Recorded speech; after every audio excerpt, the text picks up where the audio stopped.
चला मित्रांनो, आपलं स्वागत आहे विठ्ठल पुंगळे या ॲपमध्ये. आणि आपण जे काही जगाचं भूगोल बघतोय, प्राकृतिक भूगोल म्हणून आपण त्याला, याच्यामध्ये पुढचा मुद्दा या ठिकाणी आता लक्षात घ्यायचा आहे.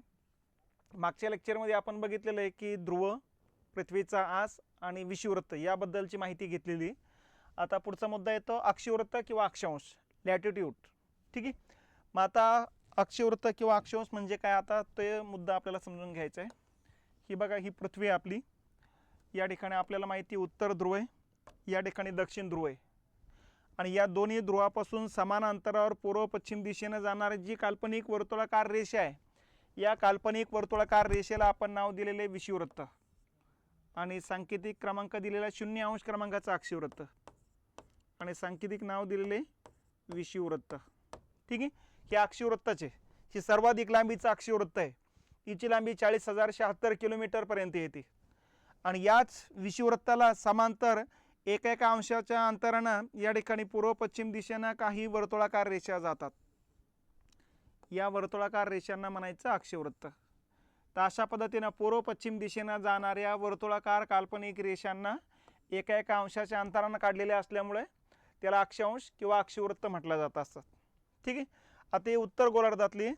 दक्षिण गोलार्धात सुद्धा अशाच पद्धतीनं विषुववृत्ताला समांतर पूर्व पश्चिम दिशेनं जाणाऱ्या ज्या काल्पनिक वर्तुळाकार रेषा आहे त्यांना अक्षीवृत्त म्हटलं जात असतं. मग अशा पद्धतीनं दक्षिण गोलार्धात सुद्धा आहे, उत्तर गोलार्धात सुद्धा आहे. मग आता उत्तर गोलार्धात 90 अक्षीवृत्त आहे, दक्षिण गोलार्धात 90 अक्षीवृत्त आहे. मग यांना क्रमांक दिले जातात. उत्तरेकडच्या अक्षीवृत्तांना असे क्रमांक दिले जातात: 10° उत्तर, 20° उत्तर, 30° उत्तर, 40° उत्तर, 50° उत्तर, 60° उत्तर, 70° उत्तर, तर सर्वात शेवटचं येतं 90° उत्तर अक्षीवृत्त. तर अशा पद्धतीनं उत्तर गोलार्धामध्ये 90 अक्षीवृत्त आहे आणि तसंच दक्षिण गोलार्धात सुद्धा 90 अक्षीवृत्त येतात. मग दक्षिण गोलार्धातल्या अक्षीवृत्तांना 10° दक्षिण, 20° दक्षिण, 30° दक्षिण, 40° दक्षिण, 50° दक्षिण, 60° दक्षिण, 70, 80 आणि शेवटचं येतं 90° दक्षिण अक्षीवृत्त. तर अशा पद्धतीनं दक्षिण गोलार्धात सुद्धा 90 अक्षीवृत्त आहे. उत्तर गोलार्धा इतकेच, म्हणजे 90, 90, 180 आणि विषुववृत्त 1, असे टोटल 181 अक्षीवृत्त पृथ्वीवरती येतात. तर ह्या काल्पनिक वर्तुळाकार रेषा आहेत आणि या विषुववृत्ताला समांतर काढलेल्या आहेत. बघा, उत्तर गोलार्धात पण आहे, दक्षिण गोलार्धात पण आहे.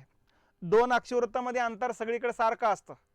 सारखं असतं म्हणजे एक्झॅक्टली किती असतं? 111.04 किलोमीटर इतकं असतं. मग तुम्ही इथे 89, 90 क्रमांकाचं घ्या किंवा इथं 0 आणि 1 क्रमांकाचं घ्या किंवा 1 आणि 2 क्रमांकाचं घ्या, कोणतेही दोन रेखावृत्त घ्या, त्या दोन रेखावृत्तामध्ये सगळीकडे अंतर सारखं असतं, जवळपास 111 किलोमीटर. पण सगळ्यांची लांबी सारखी नसते. दोघातलं अंतर, रुंदी सारखी आहे परंतु लांबी सारखी नाही. सर्वाधिक लांबीचे येतं विषुववृत्तीय भागातलं जे अक्षीवृत्त आहे 0 क्रमांकाचं, त्याची सर्वात जास्त लांबी आहे 40,076. आणि जसं तुम्ही उत्तर ध्रुवाकडे जाणार किंवा दक्षिण ध्रुवाकडे जाणार, प्रत्येकाची लांबी कमी कमी होत जाणार आहेत. मग आणि सर्वात कमी लांबीचे येतं उत्तर किंवा दक्षिण ध्रुवावरचं 90 क्रमांकाचं, जे बिंदूच्या स्वरूपात आहे, त्याची लांबी 0 किलोमीटर येईल. मग ठीक आहे, तर अशा पद्धतीने 40,000 किलोमीटरपासून प्रत्येकाची लांबी कमी कमी होत जाईल.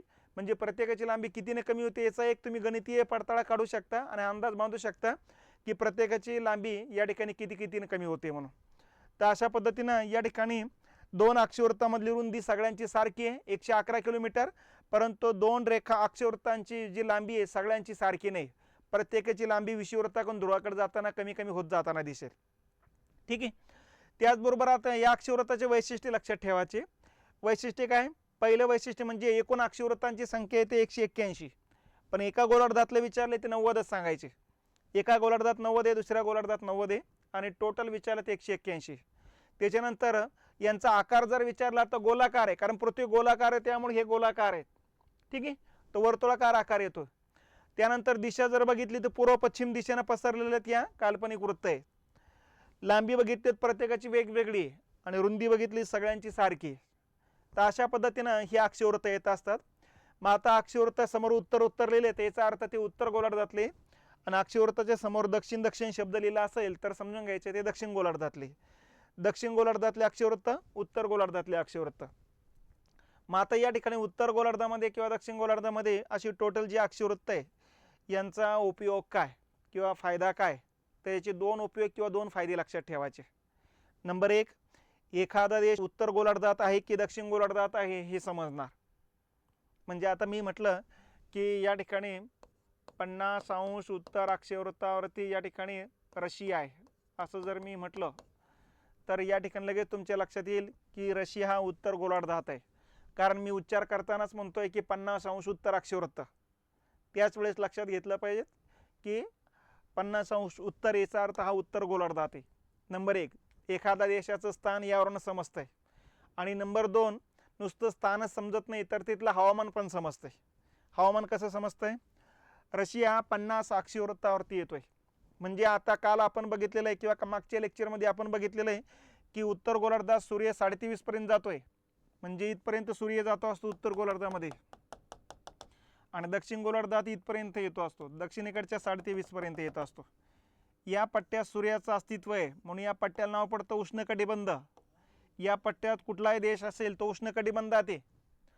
त्याच्यानंतर 23:30 ते 66.5 पर्यंत देश असेल तर समशीतोष्ण कटिबंधात आहे. या पट्ट्यात असेल तर समशीतोष्ण कटिबंधात आहे, आणि या पट्ट्यात असेल तर तो शीतकटिबंधात आहे. ठीक आहे. मग आता 66.5च्या पलीकडे असेल तर शीतकटिबंधात आहे, 23:30 ते 66च्या दरम्यान असेल तर समशीतोष्ण कटिबंधात आहे. रशिया बरोबर 50 अक्षवृत्तावर आहे, म्हणजे या पट्ट्यात आहे याचा अर्थ तो समशीतोष्ण कटिबंधात आहे. मग रशियाचं या ठिकाणी आपल्याला यावरून तापमान समजणार, समशीतोष्ण प्रकारचे हवामान आहे. नंबर एक, तापमानाच्या आधारे या ठिकाणी पाऊस समजणार, पाऊस कमी या ठिकाणी बर्फवृष्टी जास्त आहे. नंबर दोन. नंबर तीन, या ठिकाणी मग जमीन समजणार आहे. जमीन समजली की मग पिकं समजणार आहे. पिकं समजले की मग आहार समजणार आहे. आहारावरून शरीर समजणार आहे, रंग समजणार आहे, कपडे समजणार आहे, विचार समजणार आहे. तर अशा पद्धतीनं एकानंतरचे एक मुद्दे या ठिकाणी आपल्याला बघता येऊ शकतात. तर अक्षवृत्ताच्या आधारेच आपण नसतं नकाशा बघण्याची गरज आहे. नुसत्या नकाशाच्या आधारे तुम्ही त्या देशाला भेट न देता सुद्धा त्या देशातल्या वनस्पतीबद्दल, प्राण्यांबद्दल, हवामानाबद्दल, तापमानाबद्दल या ठिकाणी ज्या ज्या गोष्टी आहेत त्या त्या गोष्टीचा आपण अंदाज बांधू शकतो. आता उदाहरणार्थ बघा, विषुववृत्तीय पट्ट्यात एखादा देश असेल तर त्या ठिकाणी तापमान सर्वात जास्त आहे, आणि या ठिकाणी तापमान सर्वात जास्त म्हणून या ठिकाणी पाऊस पण जास्त आहे. पाऊस जास्त म्हणून या ठिकाणी तांबड्या रंगाची माती आहे. तांबड्या रंगाची माती याचा अर्थ ती ॲसिडिक सॉईल आहे, तिचा pH 6 पेक्षा कमी आहे, आणि हिचा pH जर कमी असेल तर साहजिकच ॲसिडिक सॉईल आहे, म्हणजे याच्यात तांदूळच येणार आहे, कारण ते ॲसिडिक पीक आहे. म्हणजे या पट्ट्यामध्ये भात किंवा तांदूळ हेच घ्यावं लागणार आहे, दुसरं येणार नाही. म्हणजे या ठिकाणी मग दाट वनाचा पट्टा आहे, तांदळाचा पट्टा आहे, पाऊस जास्त, याचा अर्थ मासे पण या पट्ट्यामध्ये मोठ्या प्रमाणात उपलब्ध आहे, म्हणून या पट्ट्यातल्या लोकांच्या आहारामध्ये भात आणि मासे यांचा मोठ्या प्रमाणात उपयोग केला जात असतो. भात आणि माशांचा वापर या ठिकाणी केला जात असल्यामुळे साहजिकच आहे की या ठिकाणी मनुष्य वस्तीचं मग आता जीवनमानावरती परिणाम व्हायला लागेल. उदाहरणार्थ, या पट्ट्यामध्ये तापमान जास्त आहे म्हणून मनुष्य जीवनाचा जर विचार केला तर लोकांची त्वचा काळी असेल, कारण जास्त तापमानामुळं या ठिकाणी त्वचा काळी बनायला लागते. बघा, एकदम विषुववृत्तीय पट्ट्यात देश असेल तर एकदम काळे कुट्ट लोक असणार आहे, आणि विषुववृत्तापासून तुम्ही जसजसं दोन्ही ध्रुवाकडे जाणार तसतसं तापमान कमी होत जाणार आहे, तसतशी लोकांची त्वचा पण गोरी गोरी बनत जाणार आहे. आणि तुम्ही ध्रुवीय भागाकडे जसजसं जाणार तसतसं या ठिकाणी मग पांढऱ्या पांढऱ्या रंगाचे लोक दिसायला लागेल, केसासहित सगळे, कारण तापमान ध्रुवीय भागात तर खूपच कमी असणार आहे. मग तापमानावरून लोकांची त्वचा समजणार आहे आपल्याला. त्याच्यानंतर तिथल्या आहारावरून त्यांचं शरीर समजणार आहे, कारण उष्णकटिबंधीय पट्ट्यामध्ये सरासरी जे तापमान आहे या ठिकाणी सरासरी तापमानच 20-25च्या पुढं असणार आहे. त्यामुळे या पट्ट्यामध्ये आपल्या शरीराचं जे सरासरी टेम्परेचर आहे ते 36.9 डिग्री असते. मग आपण अन्न पाण्याच्या रूपानं जे काही आहार घेतोय, हालचाली जे करतोय, त्यामुळे आपली हीट वाढते, त्यामुळे 36-37 पर्यंत लगेच आपलं टेम्परेचर जाते. बघा, मग इथं वर्षभरात तापमान जास्त असेल तर साहजिकच या पट्ट्यामध्ये वर्षभर लोकांचा आहार कमी असतो, म्हणून या पट्ट्यातले लोक तुम्हाला बारीक दिसायला लागतील. लक्षात, जसं तुम्ही समशीतोष्ण कटिबंधात जाणार तसं तापमान कमी होणार. तापमान कमी झाल्यामुळे लोकांचा आहार जास्त वाढत जाणार, लोकांचा आहार वाढल्यामुळे लोक हेल्दी दिसायला लागणार. मग ठीक आहे, म्हणून या भागापेक्षा या भागातले लोक हेल्दी असणार आहेत. या भागापेक्षा आणखीन वरच्या भागात आणखीन हेल्दी आहे, पण वरच्या भागामध्ये लोकवस्ती मग तितकी भरपूर प्रमाणात नाही आहे, कारण प्रतिकूल हवामानाचा पट्टा आहे शीतकटिबंधाचा. ठीक आहे, तर अशा पद्धतीनं तुम्हाला या ठिकाणी आहार समजणार, आहाराच्या आधारे विचार समजणार. या ठिकाणी जे काही पातळ लोक असतात, पतले लोक असतात, हे सनकी लोक असतात. सनकी लोक म्हणजे यांच्या ज्या काही भावना असतात त्या टोकाच्या असतात. मग प्रेम असू द्या, द्वेष असू द्या, राग असू द्या, मत्सर असू द्या, मोह असू द्या, माया असू द्या, हे सगळ्या टोकाच्या भूमिका आहे यांच्या. एकदम हे टोक तर ते टोक. ठीक आहे. म्हणून दक्षिण भारतातले जर पिक्चर आपण बघितले तर दक्षिण भारतातले लोक रंगाने मेजॉरिटी काळे दिसतील तुम्हाला. नंबर 1. त्यांच्या भावना पण टोकाचे दिसतील. काट डालूंगा, ये करूंगा, वो करूंगा, एकदम टोकाच्या भूमिका दाखवल्या जातात बघा. कारण लोकांना तसं आवडतंय म्हणून तशा प्रकारची पिक्चर ते तयार करतात. ठीक आहे. तर अशा पद्धतीनं या पट्ट्यामध्ये असतात. समशीतोष्ण कटिबंधात गेले की हेल्दी लोक असतात. हे हेल्दी लोक स्थिर जीवनावरती भर दिला जातो. त्यांना माहिती 4 पावलं आपण अंतर पार केलं तर 4 पावलाचंच अंतर पार होणार आहे, एकदम काही 4 किलोमीटर पार होणार नाही. त्यामुळं ते प्रत्यक्ष जीवनावरती भर देत असतात. त्यामुळे राग, मोह, माया, मत्सर यांचं एकदम जीवनाशी रिलेटेड असलेले जवळपासच राहतं. त्यांचं एकदम टोकाच्या भूमिका कधीच नसतात. त्यामुळे त्यांचे जे हॉलिवूडचे पिक्चर आहेत त्याच्यामध्ये पण बघा तुम्ही गाणे वगैरे दाखवले जाणार नाही. डान्स वगैरे बगीच्यामध्ये हिरो हिरोईनचं चालू आहे आणि बाकीच्या लोकांना काहीच कल्पना नाही, तसं अशा काही घटना घडणार नाही. कारण त्यांना माहिती वास्तविक जीवनामध्ये असं काही घडतच नाही. ठीक आहे. त्यांच्या गोळ्या जाताना दाखवल्या जाणार नाही, डायरेक्ट लागताना दाखवतील. त्यांना माहिती गोळी जाताना दिसतच नसते, फास्टमध्ये ते स्पीडमध्ये निघून जाते ते. ठीक आहे. तर अशा पद्धतीनं त्यांच्या एकदम रडापडीच्या जास्त घटना नसतात. कारण त्यांना माहिती एखादी घटना घडली की घडली, त्याला काही आता वापस आणू शकत नाही आपण. तर या पद्धतीनं त्या लोकांच्या विचाराची पद्धती तशी असतात बघा. इथं इमोशन जास्त आहे, इथं इमोशनपणा कमी असतो त्यांचा. प्रॅक्टिकली त्या लोकांचा विचार करण्याची पद्धती असतात बघा. तर अशा पद्धतीनं लोकांचे विचार या ठिकाणी लक्षात यायला लागतात. म्हणून हे लोक जास्तीत जास्त या ठिकाणी कामात राहतात. कारण जितकं कामात राहू तितकी एनर्जी वाढणार आहे. एकतर आहार घेतल्याने एनर्जी वाढणार आहे, दुसऱ्या बाजूने जितकं शारीरिक काम करू तितके एनर्जी वाढणार आहे. म्हणून ही लोक जास्तीत जास्त कामात राहतात, विचारच राहतात. त्यामुळे साहजिकच या लोकांचं उत्पन्न वाढत जाते. आणि हे लोक या ठिकाणी जास्तीत जास्त कमी काम करण्यावरती भर देतात. कारण जेवढं काम करू तेवढं आणखीन आपलं टेम्परेचर वाढेल आणि दवाखान्यात जाण्याची वेळ येऊन जाईल, खर्च वाढेल, दिवस तसेच जातील वायाला. त्यापेक्षा या ठिकाणी कमीत कमी कामामध्ये आराम करण्यावरती भर देतात हे लोक. म्हणून या पट्ट्यातल्या लोकांचं उत्पन्न कमी असतं, या पट्ट्यातल्या लोकांचं उत्पन्न जास्त असतं. हा साधा सरळ फरक लक्षात घेतला पाहिजे. त्याच्यानंतर लोकसंख्या पण समजते. म्हणजे उष्णकटिबंधात जे देश आहेत या देशामध्ये तापमान जास्त असल्यामुळं मुलं मुली लवकर वयात येतात. आणि मुलं मुली लवकर वयात आले तर साहजिकच लवकर एकमेकांकडे आकर्षिले जातात. म्हणून घरचे पण लवकर लग्न लावून टाकतात. आणि म्हणून मग या ठिकाणी समजदारी येण्याच्या अगोदरच भरपूर मुलं होऊन जातात. म्हणून या पट्ट्यामध्ये जे देश या देशातली वाढती लोकसंख्या समस्या असते. आणि समशीतोष्ण कटिबंधामध्ये तुम्ही जर बघितले तर वयात येण्याचं प्रमाण उशीर आहे. म्हणून लोक या ठिकाणी मुलं मुली लवकर वयात येत नाही, उशिरानं वयात येतात. तोपर्यंत त्यांचं शिक्षण बऱ्यापैकी झालेलं असतं. आणि नंतर मग शिक्षणामुळं त्यांना हे समजायला लागतं की या ठिकाणी लग्न करायलाच पाहिजेत का.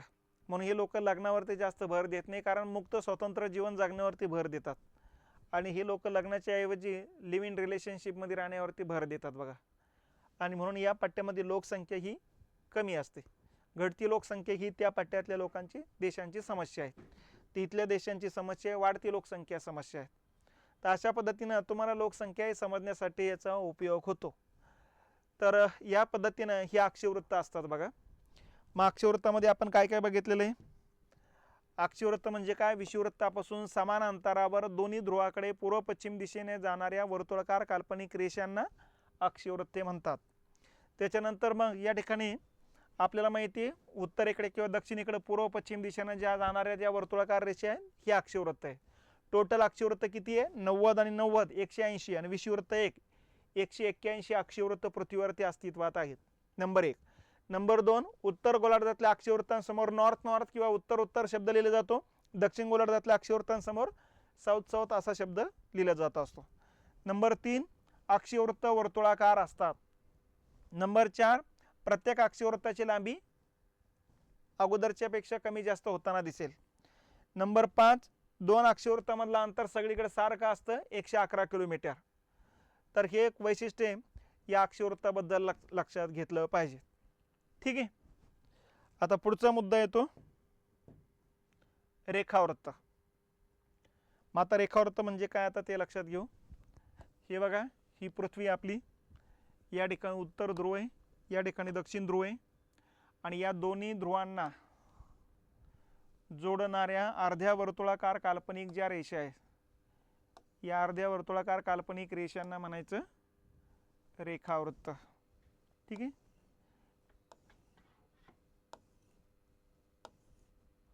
तर अशा पद्धतीने दक्षिण उत्तर दिशेने जाणाऱ्या अर्ध्या वर्तुळाकार काल्पनिक रेषा यांना म्हणायचे रेखावृत्त किंवा लॉंगिट्यूड.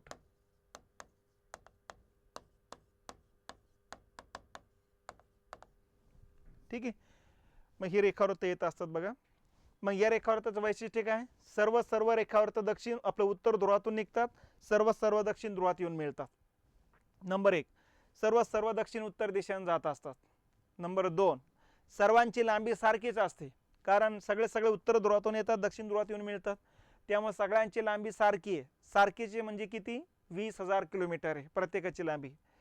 त्याच्यानंतर 2 रेखावृत्तामध्ये सगळीकडे अंतर सारखं राहणार नाही. ध्रुवावरती दोन्ही रेखावृत्त एकमेकांना चिपकलेले, त्यामुळे दोघातलं अंतर 0 किलोमीटर असणार आहे. आणि जसं विषुवृत्ताकडे जाणार तसं रुंदी दोघांची वाढत जाणार. विषुवृत्तीय भागामध्ये सर्वाधिक रुंदी असणार आहे. सर्वाधिक रुंदी असणारे म्हणजे किती असणार आहे? 111 किलोमीटर असणार आहे. विषुवृत्तीय भागामध्ये रुंदी 111 किलोमीटर आहे. दोन्ही गोलार्धात 23.5 क्रमांकाच्या अक्षवृत्तावरती जर बघितलं तर 102 किलोमीटर असणार आहे. दोन्ही गोलार्धात 66.5 क्रमांकाच्या अक्षवृत्तावर बघितलं तर 44 किलोमीटर असणार आहे. आणि दोन्ही ध्रुवावरती जर बघितलं तर 0 किलोमीटर असणार आहे. म्हणजे याचाच अर्थ विषुवृत्ताकडून उत्तरेकडे जा किंवा दक्षिणेकडे जा, दोन्ही ध्रुवाकडे जाताना दोन रेखावृत्तातलं अंतर कमी कमी होत जाताना दिसेल. तर सर्वात जास्त अंतर कुठे? 2 रेखावृत्तामध्ये विषुवृत्तावर आहे. किती आहे? 111 किलोमीटर आहे. त्याच्यानंतर उत्तरेकडे किंवा दक्षिणेकडे जाताना मग अंतर कमी कमी होत जाताना दिसेल बघा. तर सर्वात कमी अंतर आहे ध्रुवावर, 0 किलोमीटर येतं. ठीक आहे. तर अशा पद्धतीनं हे रेखावृत्त येत असतात. रेखावृत्ताचं वैशिष्ट्य काय? तर रेखावृत्त टोटल 360 रेखावृत्त आहे. नंबर 1. नंबर 2 आहे, या ठिकाणी रेखावृत्त दक्षिण उत्तर दिशेने जात असतात. नंबर 3 आहे, रेखावृत्त पूर्ण वर्तुळाकार नाही, अक्षवृत्तांसारखे अर्धवर्तुळाकार आहे. ठीक आहे. आणि मग बाकीचे जे मुद्दे आता ते मुद्दे लक्षात घ्यायचे. मग आता आपल्याला माहिती आहे की पूर्व पश्चिम दिशेने जे जातात ते अक्षवृत्त आहे. मग अक्षवृत्त मोजायला सुरुवात केली आपण विषुवृत्तापासून, कारण सर्वाधिक लांबीचा अक्षवृत्त आहे ते विषुवृत्त, बरोबर आहे. तसं रेखावृत्त काढले, पण मग आता मोजायला सुरुवात करायची तर कुठून करायची ही समस्या तयार झाली. कारण कमी लांबीचं आणि जास्त लांबीचं कुठलंच नाही, सगळ्यांची लांबी सारखीच आहे रेखावृत्तामध्ये. मग आता या ठिकाणी 1881 आणि 1884ला ज्या ठिकाणी अक्षवृत्त रेखावृत्त तयार करण्याच्या बैठका चालू होत्या, त्यापैकी एक वेळेस बैठक ग्रीनिच शहरात झाली होती. मग सगळ्या शास्त्रज्ञांनी सांगितलं सगळ्यांची लांबी जर सारखी असेल आणि कुठल्या तरी एका रेखावृत्ताला 0 क्रमांक मानायचा असेल तर मग आपल्या शहराहून जे रेखावृत्त जातात त्याला 0 क्रमांकाचं माना. आणि अशा पद्धतीनं मग ग्रीनिच शहराहून जाणाऱ्या रेखावृत्ताला 0° रेखावृत्त किंवा ग्रीनिच शहराहून जात असल्यामुळे ग्रीनिच रेखावृत्त किंवा यालाच मूळ रेखावृत्त असे नावं पडलीत. ठीक आहे. तर 0 क्रमांकाचं रेखावृत्त, जसं 0 क्रमांकाच्या अक्षवृत्तामुळे उत्तर गोलार्ध आणि दक्षिण गोलार्ध असे 2 भाग पडले, तसं या 0 क्रमांकाच्या रेखावृत्तामुळे पूर्व गोलार्ध आणि पश्चिम गोलार्ध असे 2 भाग पडलेत. मग 0 पासून पश्चिमेकडच्या भागाला नाव पडलं पश्चिम गोलार्ध आणि 0 पासून पूर्वेकडच्या भागाला नाव पडतंय पूर्व गोलार्ध. तर अशा पद्धतीनं पृथ्वीचे 2 समान भाग तयार करणारे जे काही अर्धवर्तुळाकार काल्पनिक रेषा आहे त्याला नाव देण्यात येतं 0 क्रमांकाचं रेखावृत्त किंवा ग्रीनिच रेखावृत्त किंवा मूळ रेखावृत्त. ठीक आहे. मग आता यांना क्रमांक दिले जातात, पूर्व गोलार्धातल्या पण पश्चिम गोलार्धातल्या पण. पूर्व गोलार्धातल्या पूर्वेकडचं पहिलं जे लागेल त्याला नाव दिलं जातं 1° पूर्व, दुसरं 2° पूर्व, तिसरं 3° पूर्व. तर सर्वात शेवटचं जे येतं आहे ते येतं बघा 180° पूर्व म्हणायचं नाही. पश्चिम गोलार्धामध्ये 1° पश्चिम, 2° पश्चिम, 3° पश्चिम. तर असं करत करत सर्वात शेवटचं येते 180°. ठीक आहे. यालाही काही म्हणायचं नाही, पश्चिम म्हणायचं नाही. तर अशा पद्धतीनं पश्चिम गोलार्धामध्ये 180 रेखावृत्त आहे आणि पूर्व गोलार्धामध्ये 180 रेखावृत्त आहे. 180 आणि 180 360 आलं लक्षात. आणि 0 क्रमांकाचे 361 असे 361 भरायला पाहिजेत, पण 360 आहेत. का 360 आहे ते लक्षात घेऊ. कारण पृथ्वी गोलाकार आहेत आणि पूर्वेकडचे 180 आणि पश्चिमेकडचे 180 जे ते एकच आहेत, त्यामुळे हे 180 पकडताना हे 179 पकडा, म्हणजे ते होईल 359 आणि 0 क्रमांकाचे 360 असं होईल ते. तर अशा पद्धतीनं 180 जी रेखावृत्त आहे ते एकच असल्यामुळे त्याला पूर्व आणि पश्चिम म्हणायचं नाही, कारण हे पूर्वेकडचं आहे आणि हे पश्चिमेकडचं आहे, हे एकच आहेत. ठीक आहे. त्यामुळं या ठिकाणी 179 पर्यंतच खऱ्या अर्थानं पूर्व शब्द लिहिला जातो आणि इकडे सुद्धा पश्चिम शब्द 179 पर्यंतच लिहिला जातो. 180 ते हे एकच असल्यामुळं त्याला पूर्व किंवा पश्चिम लिहिलं जात नसतं. ठीक आहे. तर अशा पद्धतीनं टोटल रेखावृत्त येतात 360. एका गोलार्धात विचारलं तर 180 असं लक्षात घ्यायचं आहे आपण. ठीक आहे. तर पूर्व गोलार्धातल्या रेखावृत्तांना 1 अंश पूर्व, 2 अंश पूर्व, 3 अंश पूर्व असे क्रमांक आहे. पश्चिम गोलार्धातल्या रेखावृत्तांना 1 अंश पश्चिम, 2 अंश पश्चिम, 3 अंश पश्चिम असे नाव आहे. मग आता या रेखावृत्ताचा उपयोग काय? मग ज्या पद्धतीनं अक्षवृत्ताचे 2 उपयोग होते तसं रेखावृत्ताचे पण 2 उपयोग आहेत, 2 फायदे. काय? एखादा देश पूर्व गोलार्धात आहे की पश्चिम गोलार्धात आहे हे लगेच समजतं. जसं भारत म्हटलं की 82.5 अंश पूर्व रेखावृत्तावर आहे, याचा अर्थ भारत कुठल्या गोलार्धात आहे? पूर्व गोलार्धात आहे, हे यावरून समजतंय आपल्याला. आणि नंबर 2, तिथले वेळ आणि वार पण समजते. वेळ आणि वार कसं समजते? हे बघा, टोटल रेखावृत्त आहे 360 आणि पृथ्वीला स्वतःभोवती एका चक्करसाठी लागतात 24 तास. 24 तास म्हणजे किती मिनिटं? कारण मिनिटात रूपांतर करावं लागणार आहे आपल्याला. 24 तास म्हणजे 1440 मिनिटं. मग 1440 मिनिटामध्ये किती अंश फिरते? 360. मग इथं 1440 मिनिटं भागिले 360 अंश. हे शून्य कट. 6 6 36, साईन 2 12, हे 2 साईन चौक 24, एक 6 1 6 साईन चौक 24, म्हणजे 1 अंश फिरण्यासाठी 4 मिनिटं लागतात. याचाच अर्थ सूर्य या ठिकाणी असेल, इथून इथपर्यंत येण्यासाठी 4 मिनिटं लागणार आहे. म्हणजे सूर्य इथं असेल तर याचा अर्थ दुपारचे 12 वाजलेले. त्याच वेळेस इथं 11:56 झाले. 4 मिनिटं कमी. 4 मिनिटानंतर मग इथं 12 वाजेल, तोपर्यंत इथं 12 वाजून 4 मिनिटं झालेलं असेल. म्हणजे जसं जसं सूर्यापासून पश्चिमेकडे जावं तसं 4-4 मिनिटांनी वेळ इकडची मागे. आणि पूर्वेकडे जाताना 4 मिनिटापूर्वी इथं 12 वाजले ते. आता इथं 12 वाजून 4 मिनिटं झाले, इथं 12 वाजून 8 मिनिटं झालेत. म्हणजे सूर्यापासून पूर्वेकडे जाताना 4-4 मिनिटांनी वेळ पुढे असते आणि पश्चिमेकडे जाताना 4-4 मिनिटांनी वेळ मागे असते. मग तुम्हाला एखाद्या देशातले इथले वेळ दिली आणि रेखावृत्त दिलं आणि इथले विचारले तर साहजिकच आहे किती रेखावृत्त अंतर आहे ते काढा. आणि मग आता 1 2 3 4 5 6 रेखावृत्त आहे, म्हणजे साईन चौक 24 मिनिटं. मग इथं दुपारचे 12 वाजले असेल तर इथं 12 वाजून 24 मिनिटं झालेले असेल, किंवा इथं 12 वाजले असेल तर इथं 24 मिनिटं बाकी आहे 12 वाजण्यासाठी. मग 12 वाजण्यासाठी 24 मिनिटं बाकी, याचा अर्थ इथं 11 वाजून 36 मिनिटं झालेली आहे दुपारचे. तर अशा पद्धतीने वेळ आणि वार काढण्यासाठी या रेखावृत्ताचा उपयोग होत असतो. तर अशा पद्धतीने ही रेखावृत्ताची संकल्पना आहे. रेखावृत्त म्हणजे दोन्ही ध्रुवांना जोडणाऱ्या व दक्षिण उत्तर दिशेने जाणाऱ्या अर्धवर्तुळाकार काल्पनिक रेषा, या काल्पनिक रेषांना म्हणायचं रेखावृत्त. मग यांचे उपयोग आपण बघितलेले. काय काय उपयोग आहे? आपलं अगोदर वैशिष्ट्य लक्षात ठेवा. पहिले वैशिष्ट्य, एकूण संख्या किती रेखावृत्ताची? तर 360 आहे. एका गोलार्धातले विचारले तर 180 म्हणायचं. दुसरं वैशिष्ट्य, दिशा कोणत्या दिशेने जातात ही? तर ही जातात दक्षिण उत्तर दिशेनं. ठीक आहे. तिसरं वैशिष्ट्य, यांचा आकार कसा आहे? तर यांचा आकार येतो अर्धवर्तुळाकार, पूर्ण वर्तुळाकार नाही. त्याच्यानंतर रुंदी, 2 रेखावृत्तातली रुंदी सगळीकडे सारखी आहे का? नाही, असमान आहे रुंदी. सर्वात जास्त विषुववृत्तावर आहे आणि विषुववृत्तावर सर्वात जास्त रुंदी किती आहे? तर 111 किलोमीटर. आणि ध्रुवावर सर्वात कमी रुंदी आहे 0 किलोमीटर. ठीक आहे. त्याच्यानंतर लांबी, लांबी सगळ्यांची कशी आहे? समान आहे. समान आहे ते किती आहे?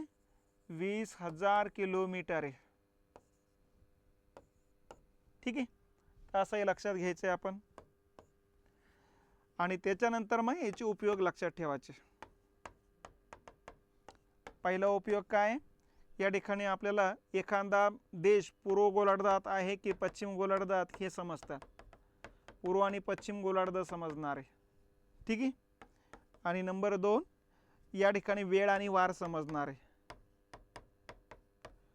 तर अशा पद्धतीनं रेखावृत्ताचे या ठिकाणचे उपयोग लक्षात घेतले पाहिजेत. मग आता वेळ आणि वार कसा समजतो ह्याचे गणित विचारले जातात. हे गणित तुम्हाला काढून दाखवतोय. ठीक आहे, त्यासाठी आपण परिवलन गती एकदा समजून घेऊ, मग आपल्याला वेळ आणि वार काढता येईल. ठीक आहे, तर अशा पद्धतीने आपण आजच्या या लेक्चरमध्ये 2 मुद्दे बघितलेले आहेत. नंबर 1 आहे अक्षीय वृत्त आणि नंबर 2 आहे रेखावृत्त. ठीक आहे, मग या दोघातला फरक लक्षात घेऊ. अगोदर पहिल्यांदा आपण पहिला फरक एकूण संख्या. अक्षीवृत्तांची संख्या किती आहे? टोटल 181 आहे. रेखावृत्ताची किती आहे? 360.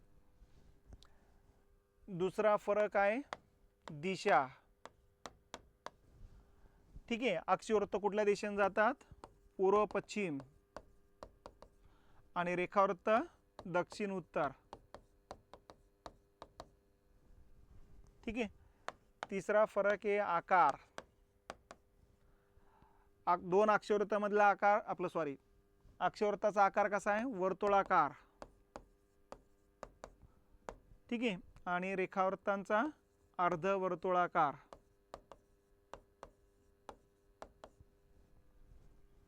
त्याच्यानंतर येतं बघा रुंदी. 2 अक्षीवृत्तामधली रुंदी सगळीकडे कशी आहे? समान आहे. समान आहे, किती आहे? 111 किलोमीटर आहे. आणि 2 रेखावृत्तातली रुंदी सगळीकडे असमान आहे. असमान याचा अर्थ विषुववृत्तावर रुंदी सर्वात जास्त 111 आणि ध्रुवावर सर्वात कमी 0 किलोमीटर. त्याच्यानंतर लांबी. अक्षीवृत्तांची सगळ्यांची लांबी सारखी आहे का? नाही, असमान आहे. विषुववृत्तावरच्या अक्षीवृत्ताची लांबी सर्वात जास्त आहे. जसं दोन्ही ध्रुवाकडे जाणार तर प्रत्येकाची लांबी कमी कमी होत जाणार आहे. पण रेखावृत्तांची सगळ्यांची लांबी कशी आहे? समान आहे. समान आहे ते किती आहे? 20,000 किलोमीटर आहे. त्याच्यानंतर गोलार्ध. अक्षीवृत्तामुळे कुठले 2 गोलार्ध तयार होतात? दक्षिण गोलार्ध आणि उत्तर गोलार्ध तयार होतात. तर रेखावृत्तामुळे पूर्व गोलार्ध आणि पश्चिम गोलार्ध अशी 2 गोलार्ध तयार होतात. त्याच्यानंतर उपयोग. अक्षीवृत्तामुळे आपल्याला हवामान समजते वेगवेगळ्या भागातला, वेगवेगळ्या प्रदेशातला, आणि रेखावृत्तामुळे आपल्याला वेळ आणि वार समजते. ठीक आहे, तर अशा पद्धतीनं अक्षीवृत्त आणि रेखावृत्तामधला हा फरक या ठिकाणी लक्षात घेतला पाहिजे. ठीक आहे.